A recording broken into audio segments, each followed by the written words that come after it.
So, why are you with me again? The sky had darkened prematurely. I would soon have to turn on the lamp spell of my pip-buck. I figured I owe you one, Calamity said earnestly as he followed beside me. Maybe a whole mess of ones, considering all you did for the good ponies in New Appaloosa. With a sigh, I tried to console him. You couldn't have known. I was wearing blood-caked raider armor. And carrying an arsenal that would make the average raider radioactive in envy. Caked in raider blood. Armor you only had 'cause you needed protection while saving the lives of 5 good towns-ponies. Only 4, really. Ditsy-Doo saved Sweet Apple. And you saved Ditsy-Doo so she could save Sweet Apple. In my book, that makes 5. He took a deep breath. Besides, I can't consent to you going down there alone. I've heard dark stories about those stables.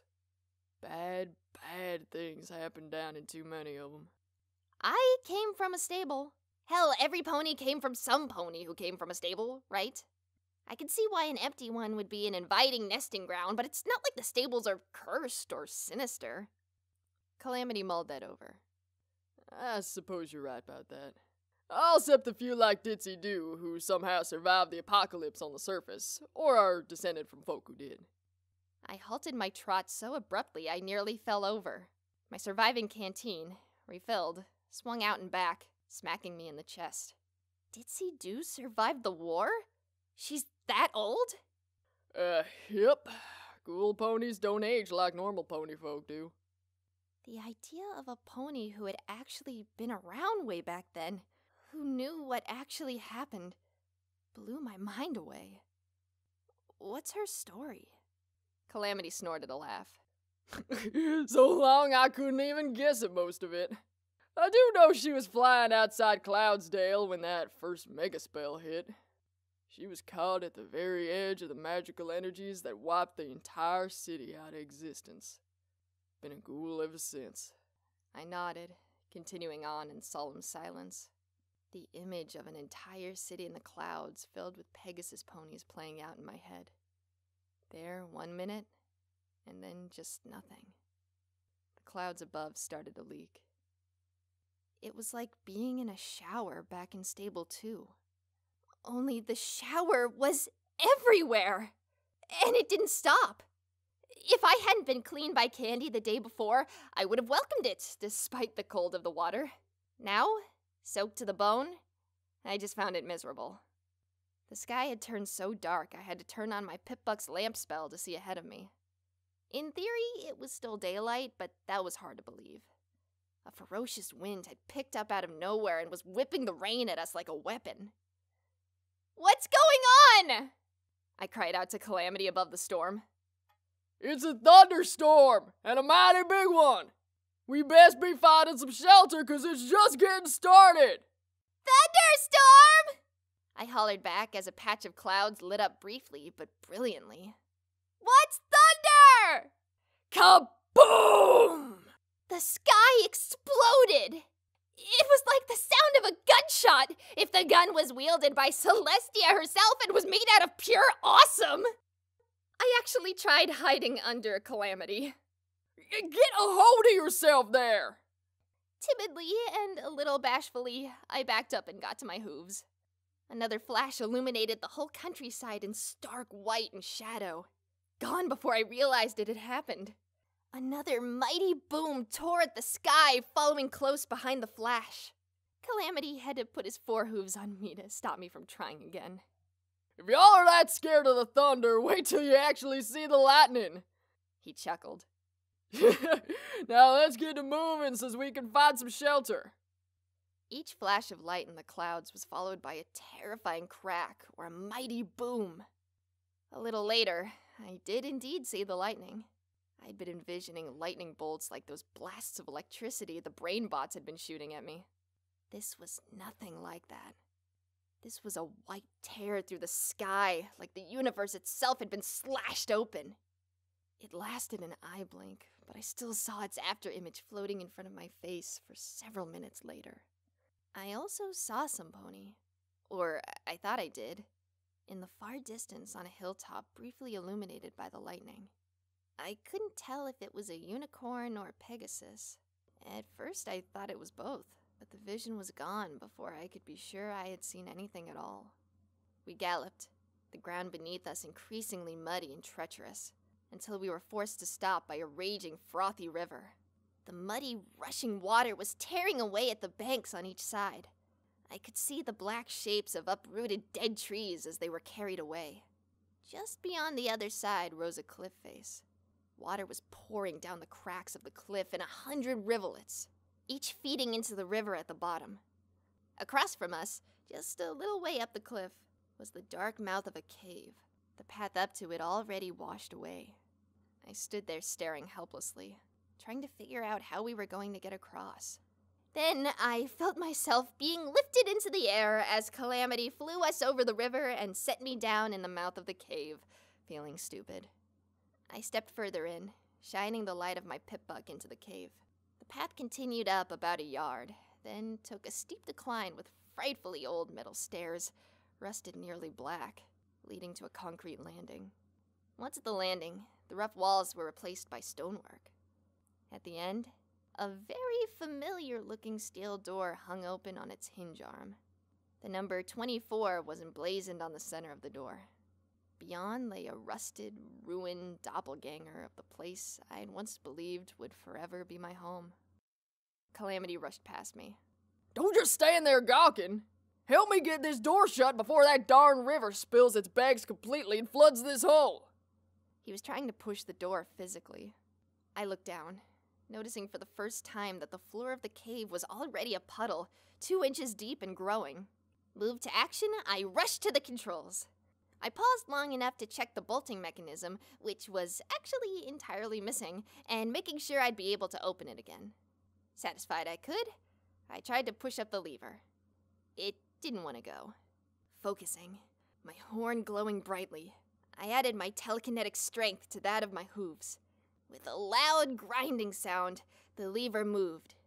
With a wheeze, the lever arm moved, and the door to Stable 24 slammed shut, groaning in protest.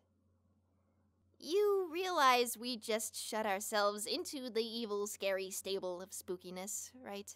I teased my self-invited companion as he stared about the place in wonder. I'm trusting you're right about what you said earlier. Reckon if any pony knows better, 'twill be you. He shot me a nervous smile. Besides, he added, flapping his wings, not like these are gonna do me any good down here, one way or the other. My eyes caught the harness Calamity wore. The Pegasus had twin long-range rifles, one strapped to each side of his body right under his wings, built into a saddle mechanism. Thin metal reins reached out in front of him, ending in a bit that hovered a few inches below his mouth. By biting on it, the sibling barrels would fire at once. The saddle was designed to reload on command, possibly triggered by pulling on the bit or biting differently. I couldn't tell. Hey, Calamity, I've been meaning to ask you, what is that? I pointed a hoof at the contraption. What? He turned, looking around, spinning in place. I couldn't suppress a laugh. He stopped, looking at me, then back behind him again once more, before... What, you mean my battle saddle? I nodded. Fine piece of work, ain't it? I designed it myself. He reared up, showing it off proudly.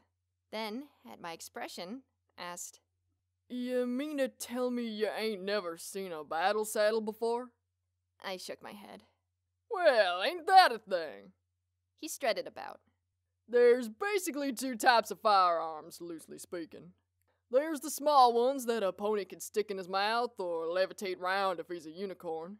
Then there's the battle saddles, for all the firearms that are just too big and heavy and have too much kick to be wielded without support. I've seen all kinds of weapons built into battle saddles. Machine guns, rocket launchers.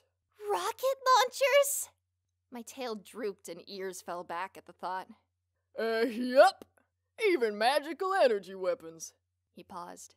Though those are damn scarce, so you're not likely to ever see one of them yourself. I filed that away for future reference. After checking my pip-buck for radiation or similar dangers, and EFS for any glows of hostility, I took a long gulp from my canteen and began plotting our course. I was confident from my lifetime in a stable that I could navigate this one with no problems. If the layout was the same, the door to the right in the next room would lead to stairs headed downward. That would be the cafeteria, living quarters, school, and clinic. To the left, a corridor leading deeper into maintenance, including the ever-familiar Pip-Buck Technician maintenance stall. Without a second thought, I decided we would go right first. Calamity, meanwhile, had scouted all the immediately adjacent rooms. He came back with a mildly surprised look. They got a box of dynamite in the storage room over yonder. Okay, that was a bit surprising. I felt my ears stick up. You weren't going to find that in Stable 2. What was in it? Dynamite, I reckon. Calamity said, mock scholarly. In truth, I don't know for sure. It was locked. And I wasn't about to go shaking it like a birthday present to try and figure it out. On the chance it might be full of, dynamite. I followed the rust-colored Pegasus back to the storage room to check it out. But after 3 tries and the loss of 2 more bobby pins, which I was beginning to run alarmingly low on, I had to admit the lock was beyond even my self-proclaimed expertise. Instead, I suggested we move on along the path I originally planned. The door to the living quarters slid open with a reassuring hiss. The lights gave off a familiar whine, those that still worked.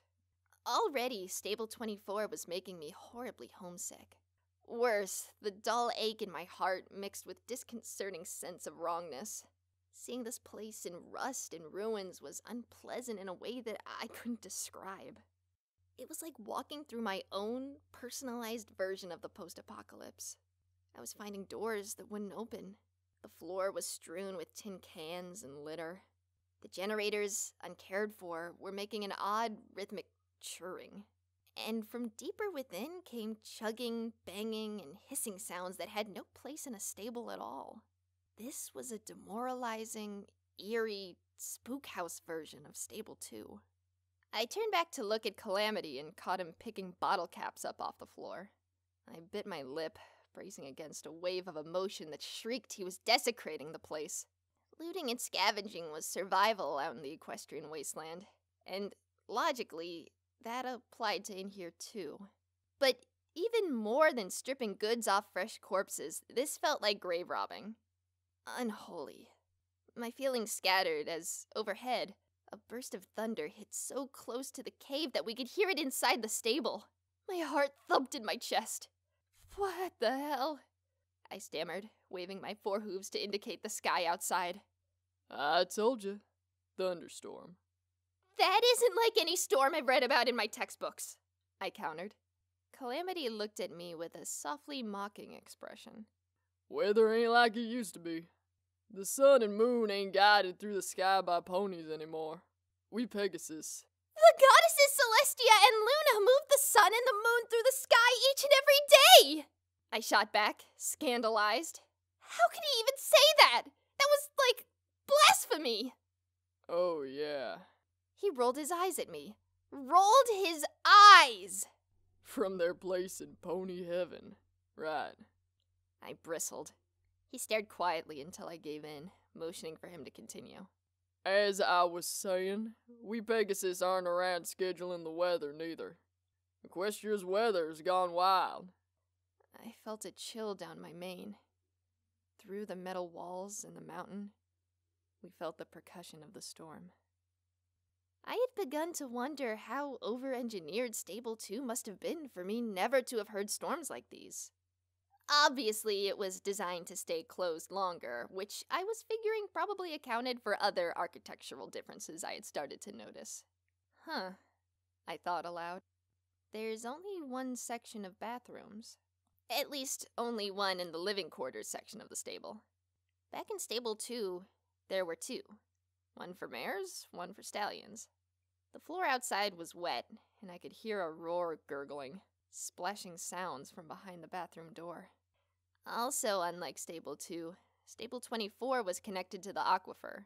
Its water supply merely purified with antitoxin and anti-radiation spells.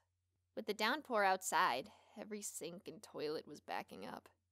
The same went for the water fountains. The one between the school and the living quarters was spraying brown water. The horrible noises were coming from the pipes and plumbing rather than unnatural monsters. I stopped dead as a red spot flashed up on the compass of my EFS. Somewhere, just ahead of us, was one of the creatures Crane had talked about. Not, I realized, that either of us had bothered to get a description. So, any idea exactly what sort of varmints we're supposed to be looking for down here? I whispered as we both crouched down, moving as stealthily as possible. While bathrooms weren't segregated, sleeping areas were. The main floor for stallions and a lower one for mares. That too was different from Stable 2, where the quarters were geared towards families. My EFS felt annoyingly limited, unable to tell me which level the creature was on. Just that it was almost dead ahead now. I levitated out Little Macintosh, ready as I could be. Actually, no. Calamity whispered back. And as I recall, we ain't supposed to be looking for 'em. We're supposed to just close the door. And as I recall, I retorted, maybe a slight bit less quietly than I should have, I'm supposed to be closing the door. You aren't supposed to be anywhere. I couldn't deny that he had a point. In fact, if trapped inside a creature's lair, poking around was probably the dumbest thing a pony could possibly do. On the other hoof, this was another stable. My curiosity and sense of connection wouldn't allow me to leave it unexplored. And if I was trapped in here for a few hours, well, no time like the present. Calamity shook his head, but followed all the same. We moved a few steps closer, and the red spot winked out. I turned quickly, trying to see if it had somehow gotten behind us, but there was nothing. Either the creature had evaporated, or we were right on top of it, one floor up. We crouched there, keeping still and quiet. After a moment, the red spot appeared again, once more right in front of us, and a few seconds later it vanished once more. This time, apparently, for good. Aside from age and deterioration, the school in Stable 24 looked exactly like the one back home. Students' tables, all in nice little rows. A sharing area with toys. The teacher's desk with a terminal, pencils, and even a long rotted apple. The only real difference was a large glass tank which could have once been an aquarium. Even with rusted walls, this felt like home. It should have been comforting. Instead, it was unpleasantly weird, and it was putting me on edge. The constant banging and screaming of the pipes was adding to my discomfort and giving me a mild headache for good measure. Worst of all, we had encountered 3 more ghosts, hostile entities that appeared on my eyes forward sparkle but nowhere else. A matter not at all helped by the fact Calamity had no pip-buck of his own, so he couldn't tell what I was reacting to. I was beginning to worry that my eyes forward sparkle, or even my pip-buck itself, had been damaged or warped by exposure to the equestrian wasteland. Unlikely, I reassured myself, remembering that they were made to withstand much worse than this. What was more likely, and less comforting, was that the creatures down here had magic of their own. You ever heard of any pony named Prince Celeste? What? I trotted over, brow furrowing. Let me see that, I said, snatching the book from the desk in front of him with a glow of telekinesis. I read a few sentences, then slammed the book shut to look at the cover. It was a children's storybook. The Stallion in the Moon? Calamity chuckled. You know, I think I remember my ma reading me a story like that. Only it was a mare in the moon, if I recollect. That's because it's supposed to be the mare in the moon. Quickly, I began looking through the other books on the desk and school shelves. When I was done, I had reached 2 important feeling observations. 1, every significant pony in every book had been changed into a stallion.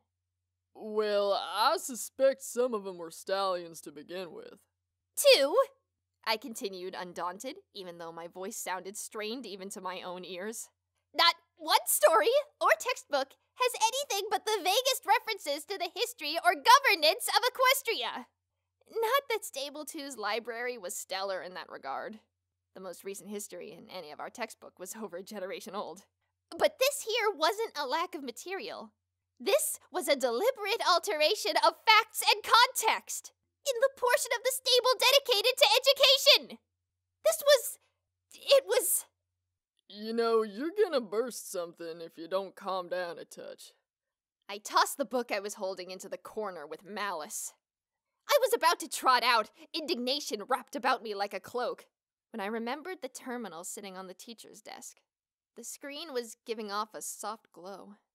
I trotted over and prepared to hack into it, only to be slightly disappointed when it offered up its secrets readily. Such as they were. Their entries were mainly filled with notes on attendance and grades. Two stuck out, though. First, had a real surprise when we tested the young unicorns on their magic today. I had all my little ponies bring in their pets and show me how they could make them levitate. Simple enough, although a squirming animal can add a level of difficulty for foals at this age. I had to let both Butter and Paradance each borrow the class mascot, since neither have a pet of their own. Paradance was thrilled, but I think Butter is terrified of the snake, even though she's been told it's defanged and harmless. Needless to say, Butter didn't do very well. The real surprise was little Quanta, who has been struggling with even minor levitation all year. Now, I know these things have never been recorded in girls, but I can't imagine any other explanation. We had a full magical epiphany occur right in our classroom. Quanta not only levitated herself, but she let out a flash of energy that affected all of the pets in the room. Most just panicked and had to be recovered, but some, including our mascot, seemed to have vanished completely. And strangest of all, the arcane flash seems to have transformed Carrot Tail's ugly old cat into, well, an even uglier old cat. It only lasted a moment. Quanta seems fine. Didn't even realize what she'd done. Of course, parents had to be called, and Carrot Tail is traumatized. It will be a miracle if I can teach these foals anything for the rest of the week. Meanwhile, I'm going to write up a proposal to have another unicorn stallion watch over these tests from now on, just as a precaution. The second entry that stuck out was 4 days later, and it was the last entry on the terminal. I expected a few parents to keep their colts and fillies home after the excitement at the beginning of the week, but by now they should be letting them back. Instead, attendance is at its lowest yet. Over half my students have skipped their classes today. If things haven't turned around after the weekend, I'm going to have to start calling parents. And if that doesn't work, maybe even the overstallion. I stared at that last entry for a while. Wait, the overstallion? Calamity looked at me curiously. What's wrong? This overmare of this stable was an overstallion? He blinked, and then his eyes narrowed just a little. What's wrong with that? The overmare is supposed to be an overmare. That's what's wrong. It was like explaining to a child. But instead of understanding, his eyes narrowed even more. Are you saying a feller can't do what a gal can do? Taken aback suddenly, I tried to find the best way to explain. No, it's not that at all. I waved my hooves in negation. It's just the way it's supposed to be. It's tradition. He didn't move. His voice was very even.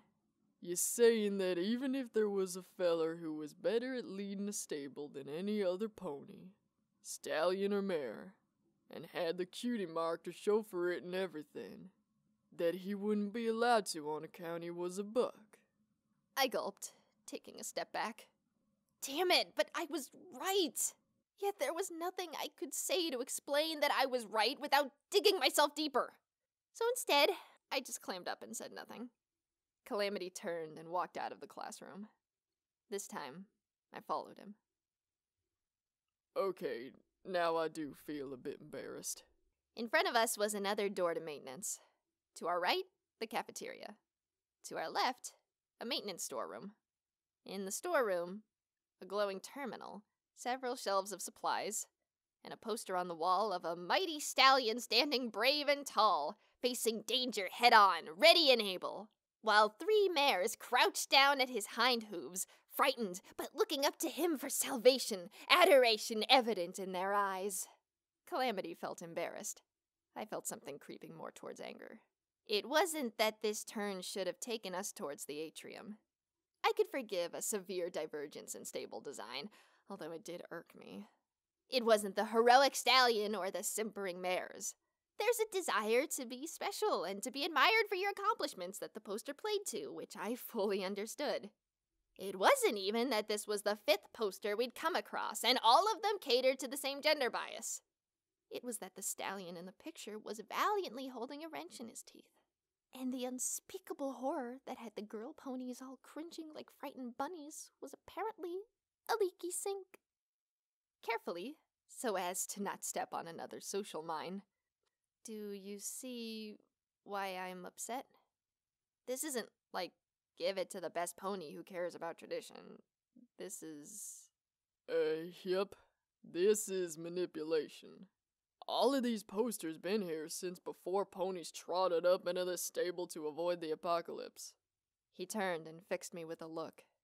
It's like saying that a job's only fit for either a mare or a stallion. I got the point. And that's only true for cooking. I stopped. My ears shot up, and for a moment I bet they could have been steaming. What? What's that supposed to... And then I caught his sly look. Oh. Haha. I guess I deserve that. Yup. We were quiet a moment. I turned to hack the storeroom terminal and read over the logs of a pony who appeared to be the maintenance supervisor, while Calamity hoof-picked some supplies worth scavenging. The clanging and banging of the pipes continued relentlessly. But for a moment, I felt a little less stressed. I felt that I had just made it out of the social minefield, singed, but intact. So, naturally, that was the moment everything went to hell. I had just finished the 4th entry and was partway through the final entry when my EFS flared up with not 1 ghost, but 5! Entry 1. I cannot believe my luck. Persimmone is one fine mare. The date last night went incredibly well. She even let me kiss her. And her little filly, Carrot Tail, seems to like me too. Even better, I kinda like her. I don't have to pretend like I thought I would just to spend more time with her mother. Oh, and Greyhorn finally fixed the lighting on level 2B. That flickering was driving every pony bonkers. Entry 2. Damn it, of all the luck. First, the whole lighting strip on guess which level blows out, plunging the damned atrium into blackness in the middle of rush. Even worse, Persimmone postponed our date.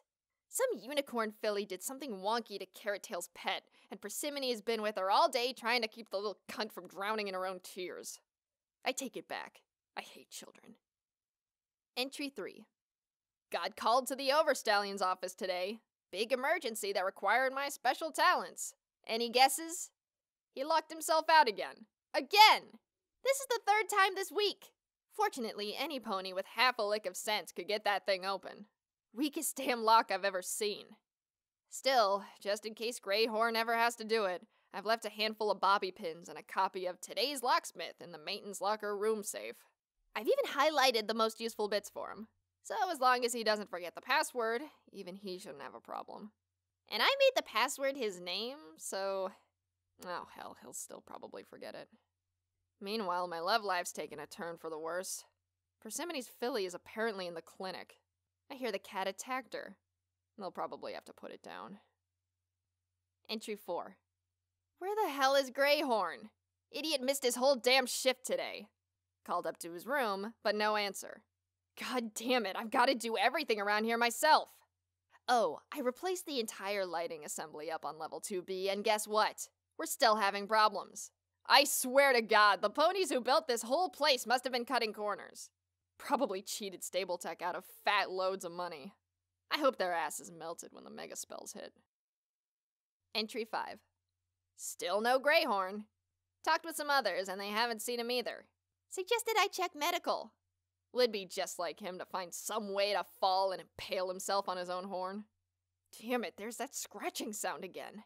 Something's managed to get into the ventilation system. I've removed several of the covers on this floor. Hopefully whatever it is will fall out and I won't have to send some colt crawling in after it. Did I mention how much I hate children? Double damn it! I just spotted the thing staring down at me. If I didn't know better, I'd say it was Carrot Tail's damn cat. But they caught it and put it down yesterday. Triple damn it! The damn thing just bit me! I swear, I'm going to send a cult up there after it with a flamethrower! Looking up, I saw the dark opening where the covering grate should have been, and several pairs of alien eyes gleaming at me. Calamity, get back! They're in the ventilation! Calamity backed away at my shout, even as the first creature leapt out, landing on the shelving, spilling a bucket of fuses crashing to the floor. It looked only vaguely feline, but with scales rather than fur, oversized fangs, and cat-like eyes, save that the slits ran horizontally. Somehow, that last part freaked me out the most. I had made the mistake of putting little Macintosh away. When it leapt at me, I didn't have time to draw the gun out, or even think. I reacted instinctually, grabbing the creature telekinetically and hurling it away from me, just like with the grenade. Only this time, we were in a small room and there was no place for it to go, so just thumped back against the wall, pinned and hissing. A second jumped out, hitting the terminal, and fell to the floor. I raised a hind hoof and brought it down as hard as I could on the creature's head. Rearing up, I treated the one I was pinning to a fatal blow from one of my forehooves. The third jumped right down onto me, claws catching in my mane. I screamed like a little filly. Get it off! Get it off! Get it off! I bucked, panicking, sending a hind hoof through the terminal with a crunching of glass and a popping explosion. I could feel the hairs around my hoof singeing. I turned towards the doorway and saw Calamity taking aim. Blam! My mind conjured up a flashback of being wounded and dying, shot multiple times by this very same pony who was swooping down the tracks, aiming at me again. Without thinking, I threw myself to the floor, trying to dodge the shot. A second after Calamity had already fired, ripping the cat-snake thing apart and leaving me unscathed. I got wobbly up to my hooves. I tried to smile, although I could feel it was more like a grimace. I could read it in his face. He wanted to tell me I should trust him, to tell me to stop being afraid he was going to shoot me. But he wasn't going to. He couldn't, because he knew I had every right and reason to be gun-shy around him. That I should be acting this way. In that moment, I realized something. He was actually sorry he shot me. Not sorry he shot the new local hero who saved some townsfolk, but sorry he shot me. He wasn't here out of embarrassment. He wasn't trying to fix some loss of reputation or standing, either in his eyes or anybody else's. He really felt regretful that I nearly died. I didn't even realize I was thinking about him that way, but now I realized I had been. Damn it, now I felt like I should apologize to him. He turned away, looking up at the ceiling. I figure the sound of the shot scared him off. For now, I agreed. I had my revelation, but I couldn't tell him. He'd just deny it, and then there'd be awkwardness. He was a boy, after all. Damn it! I scolded myself for having such a thought. Not that it was hard to figure out what had me thinking like that. I glared at the stupid poster. I hate this stable. Little Macintosh whipped around, firing off 3 more SATS-guided shots. 3 more of the evil little cat-snake things were blown into oblivion.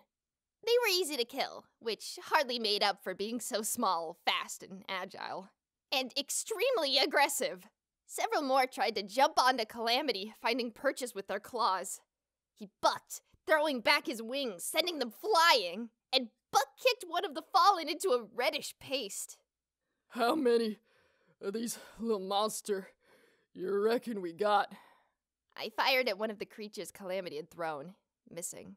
And again, hitting this time. The last got by me, leaping for Calamity's back. I heard him howl as the creature sunk its teeth into the back of his neck. Don't worry, I've got it! I wrenched the creature away telekinetically, my horn glowing fiercely as it brought little Macintosh up to the mewling thing dripping with Calamity's blood, and pulled the trigger. Damn, those things got a bite. Hold still, let me look. I was already pulling medical bandages out of my saddlebags. I was nearly out of those. I knew we could get some in either the clinic, which should be ahead, or the living quarters bathroom, which would mean a lot of backtracking. We'd gone through maintenance, a trip that had been a long, wet, but uneventful slog through the lowest part of the stable, which was half filled with water. We had found the locker room, and with the password, we had opened the safe. My bobby pin collection was now far more comfortable, and today's locksmith was tucked neatly in my saddlebags. The only creatures we had found in maintenance were dead, drowned. Despite looking like a cross between a serpent and a cat, the little monsters didn't seem able to swim. Thank the wasteland for small favors when you can get them. We did, however, start finding skeletons. Sporadically at first, and now in groups. The closer we got to the atrium, the heart of the stable, the more death we found. I couldn't hold back the images of someone walking through Stable 2 and finding the bodies of everyone I had known for all but the last few days of my life dead like this. For a moment, it was too much. I had to rest, to clear my head. No less than 9 of the damn things chose that moment to attack us. Wrapping Calamity's wound, I grimaced at my lack of medical skill. If I tried to join the Ministry of Peace, they'd kick me out on my tail. It was bad enough when only I would die if I didn't know the right end of a potion bottle. I really didn't like having any pony else relying on my lack of skill. Still, we were up and moving in the right direction. Except we really weren't, were we? The more I thought about it, the less reasonable my reasons for wandering around down here seemed. Finishing, I turned away and looked back down the way we came. Okay, that's it. I've been a dumb pony. We turn around, gallop back to the entrance as fast as we can, barricade ourselves, and wait the damn storm out. Then we leave and close the door behind us. Actually, I'll vote we continue to the clinic. I turned, surprised. Seeing Calamity, my surprise turned to shock, then horror. Guessing y'all He teetered, looking pale beneath his coat. would keep something there for, poison? Thump. Down went the Pegasus.